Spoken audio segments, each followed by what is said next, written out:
Standing in the heart of Öhlins production lines on the fringes of Stockholm, there is an almost serene calmness, an environment with clinical cleanliness more akin to an operating theater than a suspension manufacturer.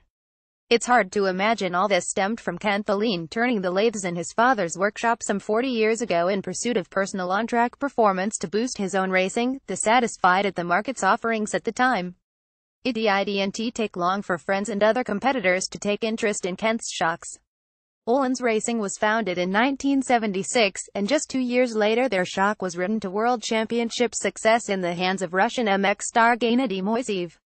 Take a scan through the Hall of Fame on the website and you'll get a taste of the somewhat bewildering racing success they've had, and they can now add 2 downhill World Championships to their portfolio.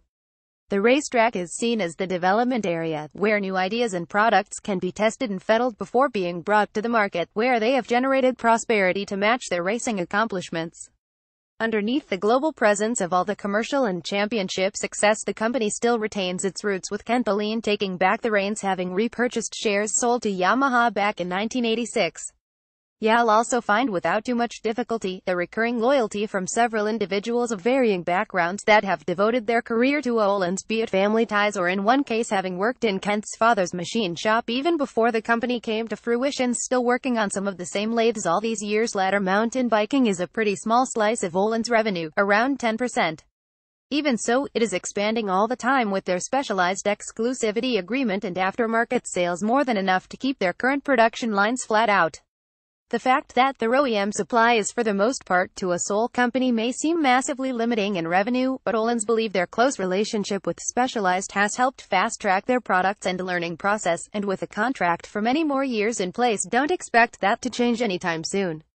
Using a somewhat different approach and background to their mountain bike competitors, it'll be interesting to see what they bring to the table as they look to expand into things like the XC market, continue to develop their DH fork, get excited about the new technology they can bring to the more spacious metric shocks, and flirt with electronically controlled suspension.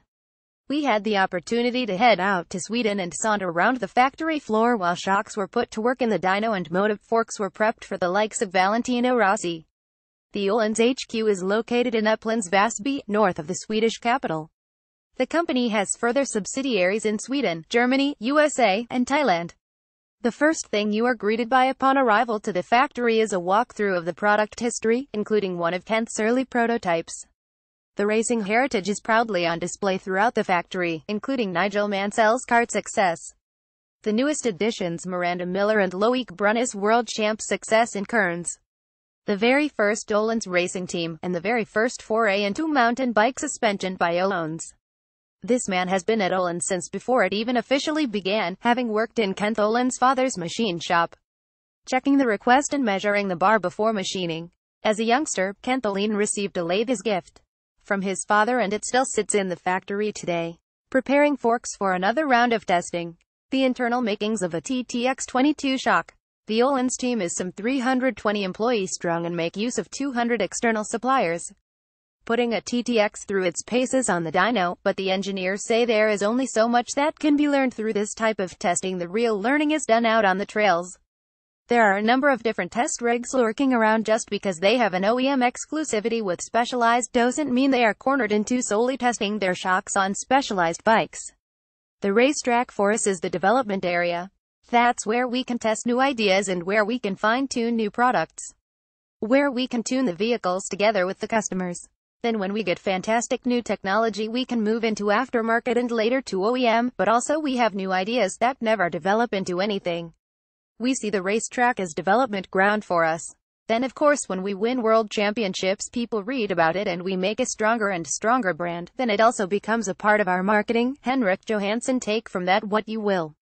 One of the test mules. This demo has the same custom linkage the Specialized Gravity team have been using this season. There are plenty of two-wheeled toys around. Studded tires prepped for winter. This ATV sees some serious action on the frozen lakes. Catering to much more than just mountain bikes means there are plenty of other products to snoop and drool over. The shock off a trophy truck with MTB team leader TJ Hansen for scale. The oil stores before being fed out to the various production lines. Pre-assembly is all about bringing together all the small pieces of the puzzle to make the main body parts of the shock. Tubes awaiting the shock heads during the general assembly. At the HQ in Sweden there are 14 staff members dedicated to mountain biking, along with the productions line staff who work in shifts of 4. The mountain bike production line starts off with pre-assembly. Compression adjusters, valve seats, valve holders, putting all the shim packages together before it moves on to the general assembly. Then the heads are put onto the tubes and tightened. Before putting the heads on, they've already put in the bladder, the gas cap, and the compression adjusters. Basically, the head is almost ready before getting tightened. In this machine we can track every single shock that is being built because each and every shock has an individual number, so we can always track it down to see if something was wrong when it was torqued or whatever. That's a good safety thing to have for quality. Then you're assembling the shaft, piston holder, and eye and bump rubbers go on before it's time to fill the shock. Tarje Hansen heads being assembled with the compression adjusters, valve holders, valve seats, shim packages, bladder, and gas cap. Next up, the tubes are tightened into the heads. Every measurement is tracked and stored to track down any potential problems that may arise further down the line. Same thing with the filling. We can track down each and every filling that has been made, keep track of the information, and we have stored that since day one. There's a lot of information there in our systems. We then weigh the shocks to check they've been filled alright before it goes into the gas station where we put the nitrogen in. Depending on which shock platform it is depends how much pressure goes in, but it is usually between 12 and 16 bars. After that it is time for the dyno, so we dyno the shock and it needs to be within certain measurements in terms of compression damping, rebound damping, and gas force. If it passes all of them it gets a laser engraving at the same time, a part number, batch number, and an individual number. After that it's pretty much done on this specific model, which is the TTX22M. If it would have been as STX, then it would have been time for the air spring. Once the TTX shock has passed the dyno, it's put on trolleys. This is an OE shock, so they have to sit for 24 hours before being boxed up and shipped out. Tarje Hansen, after being filled with oil, the shocks are weighed to check they've received the correct amount before the information is entered into the system. The last step before the shocks gets a workout in the dyno is the nitrogen gas filling, which is between 12 and 16 bar depending on the shock model. Again, all this data is kept as a current and future parameter. Our mountain bike production has 2 shift rotations, one working 6 a.m. until 2:45 p.m. Then another shift from 2:30 p.m. until 11 p.m.